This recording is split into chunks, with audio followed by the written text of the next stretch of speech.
Ici Yannick Gache et bienvenue dans un nouveau Mon Top 5 MTG. Et cette semaine, on regarde les commandeurs les plus forts, les meilleurs dans le blanc, le rouge et le bleu. On est dans les meilleurs commandeurs Jeskai. Mais avant, n'oublie pas de t'abonner à la chaîne, c'est gratuit, de me faire un petit like, ça prend une seconde, ou un beau commentaire.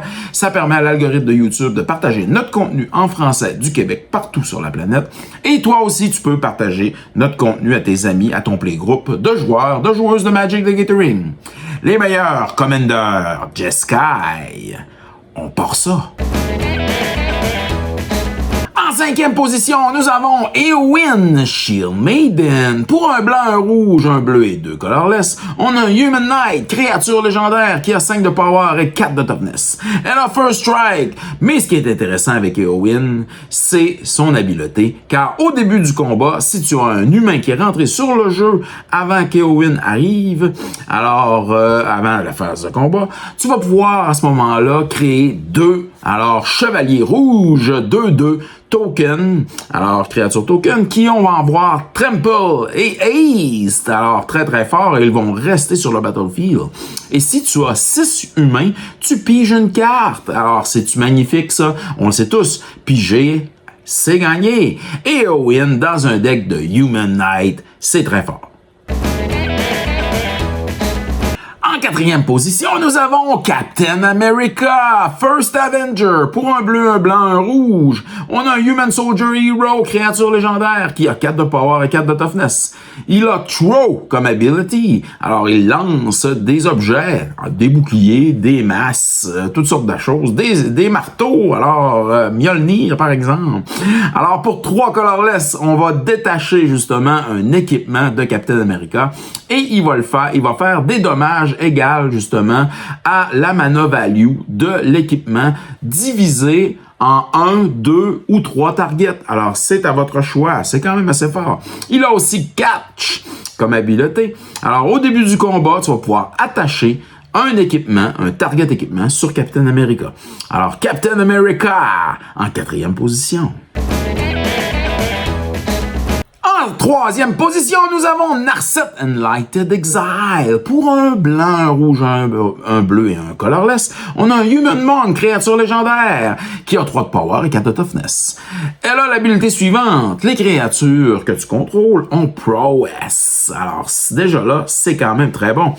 Et quand Narset, Enlightened Exile attaque, tu peux exiler un target non-créature, non-land card avec un mana value moins grand que le power de Narset du graveyard et tu peux le copier. Alors, elle copie dans le fond des instants et des sorceries et c'est quand même très, très, très, très fort. Alors, comme créature, tu peux caster, bien sûr, sans payer le mana cost et ça, c'est encore plus fort.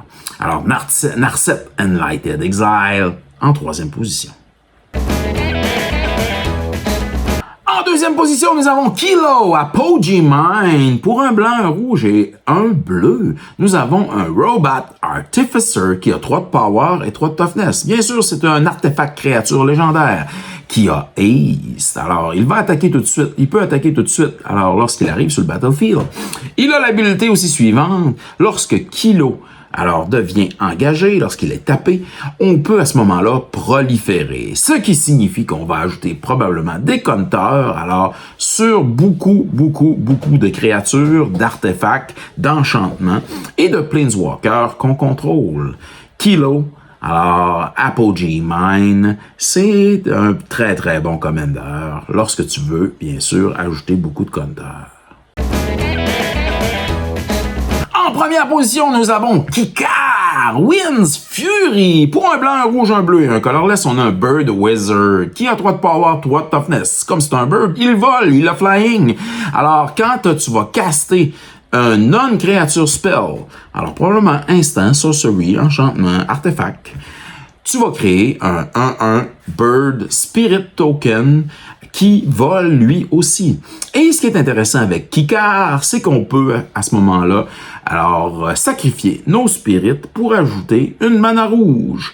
Alors, avec Kikar, lorsqu'il rentre sur Battlefield et lorsqu'on fait rentrer, dans le fond, plein, alors, d'artefacts, d'enchantements, ou qu'on joue des instants, ou encore des sorceries, ça fait une armée de oiseaux qui peuvent alors être très dangereux. C'était mon top 5 MTG concernant les meilleurs commanders Jeskai. Vous autres, la gang, est-ce que vous jouez ce genre de commander? Est-ce que vous aimez ces commanders dans les couleurs blanc, rouge, bleu? Et bien sûr, alors, les couleurs de ces différents commanders. J'attends, bien sûr, vos commentaires.